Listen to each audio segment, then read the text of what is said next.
Die 1946 uraufgeführte Oper The Rape of Lucretia von Benjamin Britten ist ab sofort im Theater an der Wien zu sehen. Das musikalisch sehr anspruchsvolle Werk des zeitgenössischen englischen Komponisten könnte auch bereits im Frühbarock entstanden sein.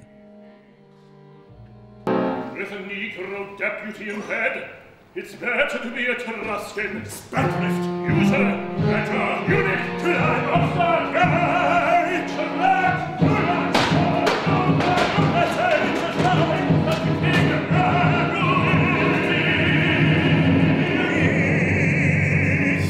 Peace, save your swords till we meet for peace. So, Britten wrote this piece in the 1940s after his big success with Peter Grimes. Peter Grimes was an opera with huge cast, big choir and enormous orchestra. He decided after the war and for various other reasons that he would write something on a much smaller scale. And when he found the story of The Rape of Lucretia with the librettist Ronald Duncan, they worked very, very closely on developing the story and the libretto. And so the first thing about the piece is that the musical language and the prose, the words, are very closely linked.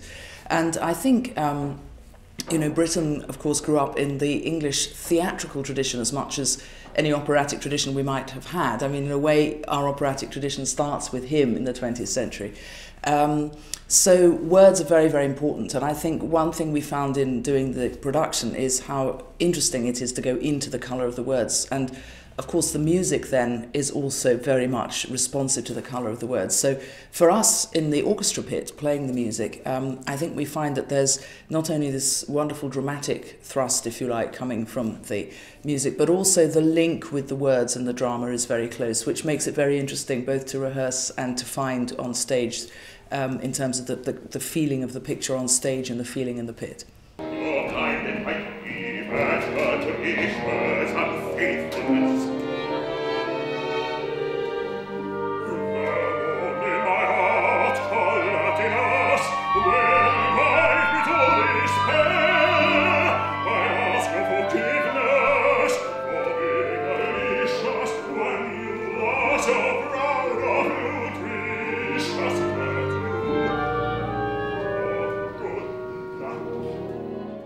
Yeah, it's really interesting that Britten went back to quite a Baroque style of writing. It's, again, this idea of neoclassic, neo-Baroque, which Stravinsky was also using in the Rake's Progress. And so it has a certain formality to it. The music starts with a fanfare and then has three sort of pillars which the male and female chorus sing, which give a sort of otherworldliness character in a sort of chorale-like form to the music and sort of sets it in this timeless space. So they sing this chorale before the action actually starts, and they sing it again at the beginning of the second act before the rape scene starts, and then at the very end. So you get this very formal structure, which I think goes with the formality of having a male and female chorus, this Greek-like, Greek tragedy-like structure. It seems we agree, but are not of the same opinion. What do you mean? I'm honest and admit, as a woman's my beginning, woman's the end I'm seeking. Well, but as admission is your beginning, as the end you're seeking, that's the truth. So let's quarrel. We're both unfortunate. Well, I was actually in the Domingo Thornton Young Artist Program at Los Angeles Opera, and I was sort of just trying to figure out where I wanted to go from the Young Artist Program after, and or after the Young Artist Program. And I had a meeting with Maestro Domingo, and he sort of said, you know, you need to do auditions and people need to hear you. So he sent me to this audition in San Francisco called the NIOP auditions. It's very popular in the singing community, the opera world. And I met Sebastian Schwartz there, and he hired me for The Rape of Lucretia, basically on the spot. And that's why I'm here.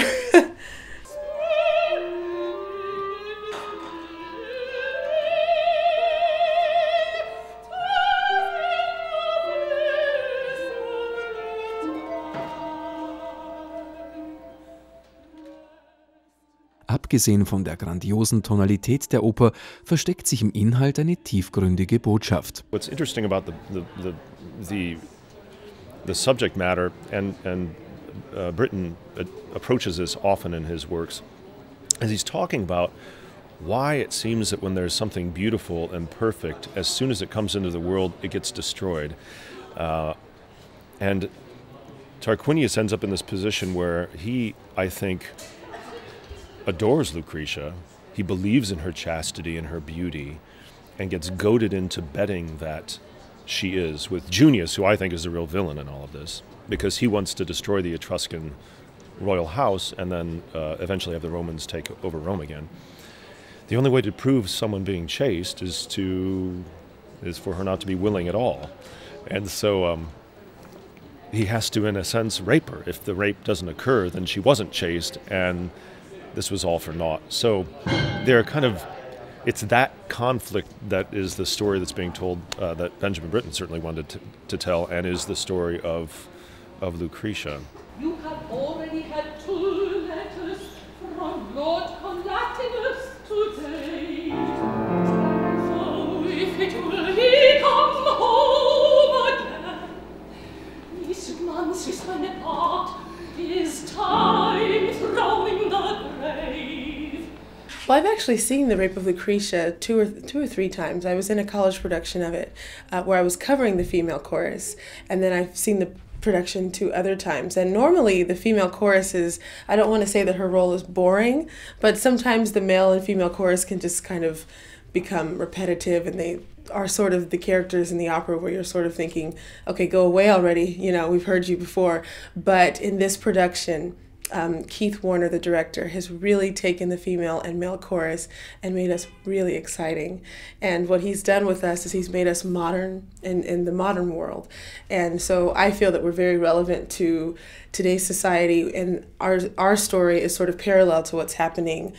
If you come to see the show, you'll see underneath because our rooms are upstairs. And so our story is parallel to what's happening with Tarquinius and Lucretia.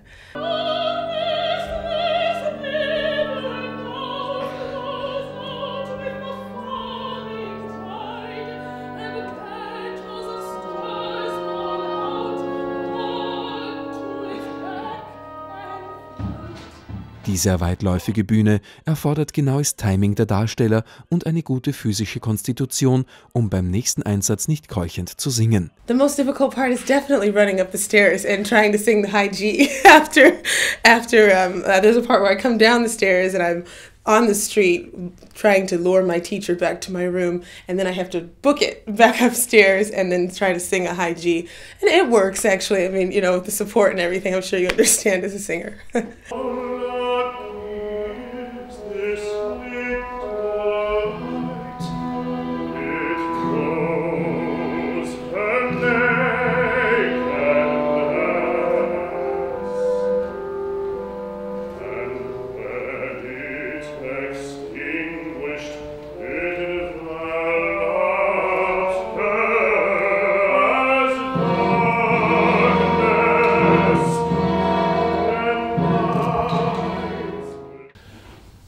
The scene when he's approaching before he has that lullaby and I'm moving, you know what I'm doing, you know. It's the blanket is really heavy, and to move it that slowly like that is tiring. So by the time it starts, I'm already kind of, you know, just like, okay, wait a second. I'm 40 now, I need a little time, Lucretia.